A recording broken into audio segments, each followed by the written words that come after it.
نبی صلی اللہ علیہ وآلہ وسلم حجۃ الوداع سے واپسی کے موقع پر مکہ اور مدینہ کے درمیان میں غدیر خم کے مقام پر آپ ٹھہرے۔ یہ 18 ذی الحج تھا۔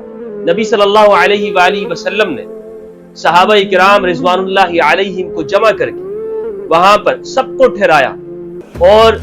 ایک بلیغ خطبہ ارشاد فرمایا۔ صحابہ کرام جب وہ خطبہ سنتے جاتے تھے تو صحابہ کی آنکھوں سے آنسو بہ رہے ہوتے کہ نبی صلی اللہ علیہ وآلہ وسلم نے فرمایا، قریب ہے میرے صحابہ کہ میں اللہ کے ہاں چلا جاؤں اور ایک بلانے والا فرشتہ میرے پاس آ جائے اور میں اس دنیا کو چھوڑ جاؤں۔ یاد رکھو میں تم میں 2 چیزیں چھوڑ کے جا رہا ہوں، تم کبھی بھی گمراہ نہیں ہوگے۔ تم میں اللہ کی کتاب چھوڑ کے جا رہا ہوں اور اپنی اولاد اور عترت کو چھوڑ کے جا رہا ہوں۔ یاد رکھو کہ جب تک تم ان دونوں کو مضبوطی سے تھام کے رکھو گے تم کبھی گمراہ نہیں ہوگے۔ ہدایت اور گمراہی دونوں کو بالکل نبی صلی اللہ علیہ وآلہ وسلم نے ان کے سامنے واضح کر دیا اور اس موقع پر علی کا ہاتھ بلند کر کے کہا، لوگوں یاد رکھو کہ جس کا میں مولا ہوں علی اس کا مولا ہے۔ من کنت مولاہ فہذا علی مولا، اللہم والی من والا وعاد من آد، اللہم انصر من نصر واخذل من خذل۔ لوگوں سنو، جس کا میں مولا ہوں علی اس کا مولا ہے۔ پروردگار اس شخص کی مدد کر جو علی کا ساتھ دیتا ہے اور اس شخص کو رسوا کر جو علی کو تنہا چھوڑتا ہے۔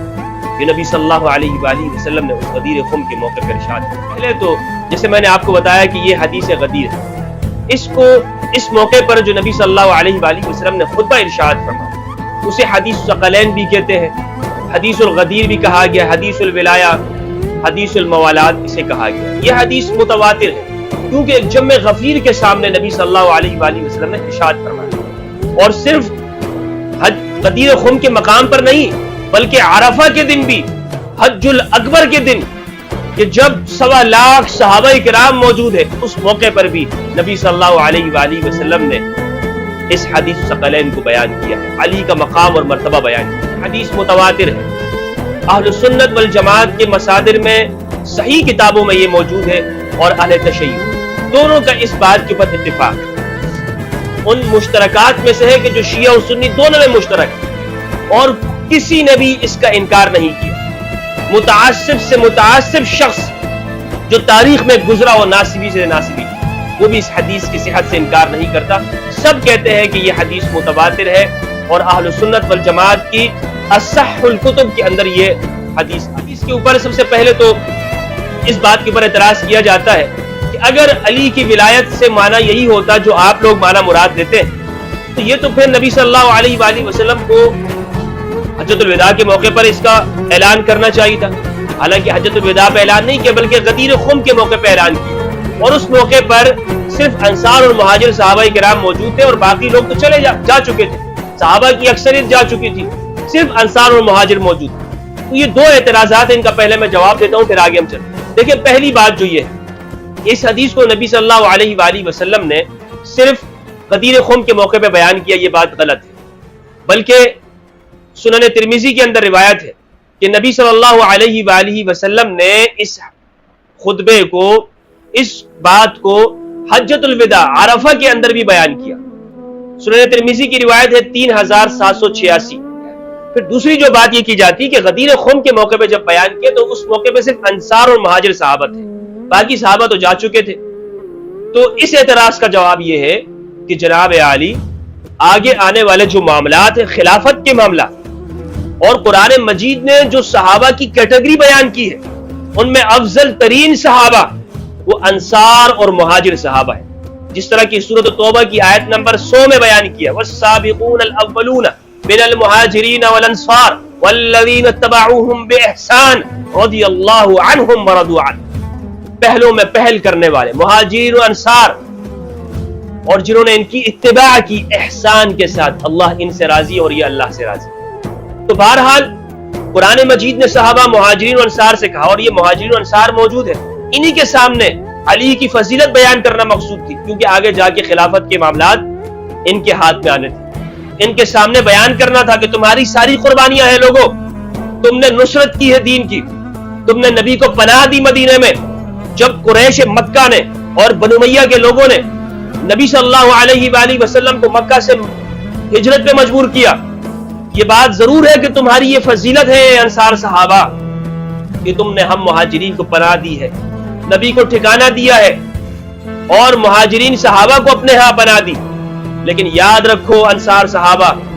علی تمہارا بھی مولا ہے، مہاجرین کا بھی مولا ہے، انصار کا بھی مولا ہے، تو ان کے سامنے یہ اعلان کرنا مقصود تھا۔ تو بہرحال میں عرض یہ کر رہا تھا کہ یہ حدیث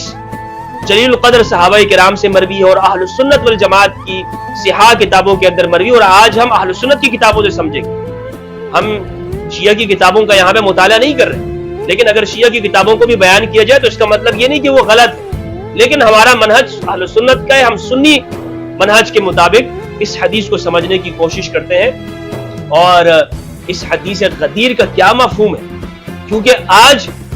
اگر ہم یہ کہیں کہ جناب 18 ذی الحج کو نبی صلی اللہ علیہ وآلہ وسلم نے علی کی ولایت کا اعلان کیا، یہ عید کا دن ہے، خوشی کا دن ہے، مناؤ، اور میں آگے بتاؤں گا کہ اس میں خوشی منانی چاہیے۔ کچھ لوگ یہ کہتے ہیں نہیں جناب اس میں تو شیعہ لوگ خوشی مناتے ہیں، ہم کیوں خوشی منائیں، عید تو ان کا لفظ ہے۔ ہم نے ہر چیز کو فرقہ واریت بنا دی، ہر چیز کو، اور جو چیز اہل البیت علیہ السلام کے ساتھ جڑ جائے، علی کے ساتھ جڑ جائے، اس میں تو ہم بالکل خوف محسوس کرتے نہیں، اس کے قریب بھی نہیں جاتے، اس کے قریب بھی نہیں جاتے۔ صحیح مسلم کے الفاظ ہیں، زید بن ارقم رضی اللہ تعالیٰ عنہ سے یہ روایت ہے، طویل حدیث ہے، مختصر طور پر میں آپ کے سامنے پڑھتا ہوں۔ زید بن ارقم رضی اللہ تعالیٰ عنہ نے فرمایا قام رسول اللہ صلی اللہ علیہ وآلہ وسلم یوما فینا خطیبا بماء یدعى خما بین مکہ والمدینہ، نبی صلی اللہ علیہ وآلہ وسلم نے غدیر خم کے مقام پر جو کہ مکہ اور مدینہ کے درمیان میں واقع ہے ہمیں ایک خطبہ ارشاد فرمایا، فحمد اللہ واثنى علیہ، اللہ کی تعریف کی اور حمد و ثنا بیان کی، ووعظ وذکر، ثم قال اللهم اما بعد الا ایھا الناس فانما انا بشر یوشک ان یاتی رسول ربی فاجیب، لوگوں میں اللہ کا بندہ ہوں، میں بشر ہوں، قریب ہے کہ ایک اللہ کا بلانے والا آئے اور میں اس کی بات کے اوپر لبیک کہہ دوں، وانا تارک فیکم ثقلین، میں تم میں دو گراں قدر چیزیں چھوڑ کے جا رہا ہوں، اولہما کتاب اللہ فیہ الہدی والنور فخذوا بکتاب اللہ واستمسکوا بہ، فحث علی کتاب اللہ ورغب فیہ، ثم قال واہل بیتی یذکرکم اللہ فی اہل بیتی یذکرکم اللہ فی اہل بیتی اذکرکم اللہ فی اہل بیت، میں تم میں دو چیزیں چھوڑ کے جا رہا ہوں، اللہ کی کتاب یہ ہدایت ہے، اس میں نور ہے، مضبوطی سے کے ساتھ تھام کے رکھو، اور اپنی اہل البیت، میرے اہل البیت کے بارے میں اللہ سے ڈرنا، میں تمہیں یاد دلاتا ہوں اللہ کو اپنے اہل البیت کے بارے میں تمہیں اللہ یاد دلاتا ہوں اپنے اہل البیت کے بارے میں تمہیں اللہ یاد دلاتا ہوں اپنے اہل البیت کے بارے میں۔ 3 مرتبہ آپ صلی اللہ علیہ وآلہ وسلم نے ارشاد فرمایا۔ سوچ کی بات یہ ہے، امت نے نبی صلی اللہ علیہ وآلہ وسلم کی اس وصیت پر عمل نہیں کیا۔ نبی کے اس دنیا سے پردہ فرما جانے کے بعد، دنیا سے چلے جانے کے بعد، نبی نے فرمایا تھا کہ قرآن کو تھام کے رکھنا اور میرے اہل بیت کی کو یاد رکھنا، ان دونوں کی اتباع کرنا، لیکن امت نے کیا کیا، قرآن کو چھوڑ دیا اور اہل بیت ان کو قتل کیا، شہید کیا، دربدر کر دیا۔ اس حدیث کو بیان نہیں کیا جاتا، حدیث الثقلین، حدیث الغدیر، حدیث الولایہ کیوں نہیں بیان ہوتا؟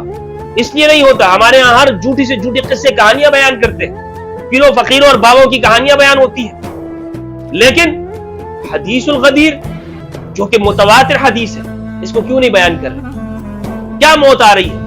کیوں بیان نہیں کر رہے؟ کیا ہم حدیث کو مانتے نہیں ہیں؟ کمزور اور ضعیف روایات بیان ہوتی ہیں لیکن یہ بیان نہیں ہوتی۔ نبی صلی اللہ علیہ وآلہ وسلم نے اس کے بعد فرمایا فَإِنَّهُمَا لَن يَتَفَرَّقَا حَتَّى يَرِدَا عَلَيَّ الْحَوْض، یہ دونوں ایک دوسرے کے ساتھ رہیں گے، کبھی جدا نہیں ہوں گے یہاں تک کہ یہ حوض کوثر پہ میرے پاس آ جائے، یہ حوض پر آ جائے میرے پاس۔ ثم قال ان اللہ عز وجل مولاي وانا مولا كل مؤمن، پھر فرمایا کہ اللہ میرا مولا ہے اور میں ہر مومن کا مولا ہوں۔ ثم اخذ بید علی، پھر علی کا ہاتھ پکڑا اور بلند کیا، فقال من كنت مولاه فهذا وليه، جس کا میں مولا ہوں اس کا یہ ولی ہے۔ اللهم والی من والا وعاد من عاد، اے میرے رب اس شخص کی مدد کر جو علی کا ساتھ دیتا ہے، جو علی کو ولی مانتا ہے، اور اس کو دشمن بنا کے جو علی کے ساتھ دشمنی کرتا ہے۔ یہ خلیفتین کے الفاظ کے ساتھ بھی نقل ہے، روایتوں میں ثقلین آیا ہے، امرین آیا ہے، عظیم امر، اسی طرح خلیفتین بھی آیا ہے۔ مسند احمد بن حنبل کے اندر روایت ہے 21578، اس میں خلیفتین کے الفاظ ہیں۔ زید بن ثابت رضی اللہ تعالیٰ عنہ سے روایت، وہ فرماتے ہیں کہ نبی صلی اللہ علیہ وآلہ وسلم نے فرمایا انی تارک فیکم خلیفتین، میں تم میں دو خلیفہ چھوڑ کے جا رہا ہوں۔ لوگ کہتے ہیں نبی صلی اللہ علیہ وآلہ وسلم نے اس امت کو ایسے ہی چھوڑ دیا، کسی کو خلیفہ نہیں بنایا، کسی کو خلیفہ نہیں بنایا، اور نبی اسی طرح دنیا سے پردہ فرما دے۔ خلیفتین، دو خلیفہ، واضح لفظ موجود ہے خلیفتین۔ ہاں لیکن ناسبی یہاں پر گئے گا نہیں، اس روایت کے اندر یہ، اس روایت میں یہ ہے فلاں شریک القاضی، یہ ہے مدلس۔ جب یہ نبی صلی اللہ علیہ وآلہ وسلم نے ارشاد فرمایا، غدیر کے مقام پہ خطبہ دیا، تو سب سے پہلے مبارکباد دینے والے، علی کو مبارکباد دینے والے حضرت عمر رضی اللہ عنہ۔ خطیب بغدادی نے اپنی تاریخ کے اندر جلد نمبر 9 صفحہ نمبر 222 کے اندر روایت نقل کی ہے کہ سب سے پہلے مبارکباد حضرت عمر نے امام علی علیہ السلام کو دی، اور ابو زہرہ مصری نے بخن بخن لک یا علی اصبحت مولایا و مولا کل مؤمن یا علی، اے علی مبارک ہو، مبارک ہو، آپ میرے مولا ہو گئے اور ہر مومن کے مولا ہے، ہر مومن کے مولا ہے۔ یہ حضرت عمر رضی اللہ عنہ کے الفاظ ہیں۔ تو یہ غدیر خم میں جب نبی صلی اللہ علیہ وآلہ وسلم نے اعلان کیا تو سب سے پہلے خوشخبری دینے والے وہ حضرت عمر رضی اللہ عنہ۔ اب تو مان لو، سنیو، اب تو مان لو، تم جھوٹے قصے کہانیوں کے اوپر پڑے ہوئے ہو، اس کے اوپر ایمان لایا ہوا ہے، لیکن صحیح حدیث تمہارے سامنے پڑھتا ہوں، نہیں مانتے ہو، نہیں مانی جاتی، اور پھر اس کے اندر لوگ تعویل کرتے ہیں نہیں اس میں تو یہ مانا ہے، اس میں یہ مانا ہے۔ اچھا، اب یہ مولا کا معنی کیا ہے؟ مولا کا معنی یہ ہے مقتدر کے، مولا کا معنی ہے رہبر کے، مولا کا معنی ہے ولی کے، مولا کا معنی ہے جس طرح نبی صلی اللہ علیہ وآلہ وسلم نے فرمایا الست اولا بالمؤمنین من انفسہم، نبی صلی اللہ علیہ وآلہ وسلم نے فرمایا کہ جس طرح میں ہر مومن کو اس کی جان سے زیادہ قریب ہوں، یہی معنی علی کے لیے بھی ہے، نبی صلی اللہ علیہ وسلم نے فرمایا۔ اور اسی طرح حضرت طلحہ رضی اللہ تعالیٰ عنہ سے امام علی علیہ السلام نے جنگ جمل کے دن بلایا طلحہ کو، پوچھا طلحہ یہ بتاؤ کہ یہاں کیوں آئے ہو؟ تو انہوں نے کہا طلحہ رضی اللہ عنہ نے ہم قصاص عثمان طلب کرنے آئے۔ تو امام علی علیہ السلام نے فرمایا مجھ سے جنگ کرنے آئے ہو؟ بتاؤ تو صحیح، کیا تم نے نبی صلی اللہ علیہ وآلہ وسلم کو غدیر خم میں یہ فرماتے ہوئے سنا من کنت مولا فاز علی المولا اللہ موال مولا وعاد من عدا، جس کا میں مولا اس کا علی مولا؟ تو حضرت طلحہ رضی اللہ عنہ نے کہا ہاں یا امام یا علی علیہ السلام بالکل میں نے یہ سنا۔ تو فرمایا پھر مجھ سے جنگ کیوں کرتے ہو؟ تو حضرت طلحہ جب یہ سنے تو انہوں نے رجوع کر لیا، واپس چلے گئے، اپنے لوگوں میں بیٹھ گئے۔ مروان اللعین نے تیر مارا اور ان کو شہید کر دیا۔ حضرت زبیر رضی اللہ عنہ انہوں نے بھی رجوع کر لیا، حضرت عائشہ نے بھی بعد میں توبہ کر لی، ندامت۔ تو حضرت طلحہ نے کیا سمجھا اس کا معنی؟ مولوی آپ کو کہتا ہے اس میں 45 معنی، اور بھائی مولوی کو چھوڑو، صحابہ اس کا معنی کیا سمجھتے ہیں؟ صحابہ مولا کا معنی سمجھتے ہیں کہ جس سے جنگ نہیں کی جا سکتی۔ علی وہ ولی ہے، علی اس کا مقابلہ نہیں کیا جا سکتا، اس کے خلاف تلوار نہیں اٹھائی جا سکتی،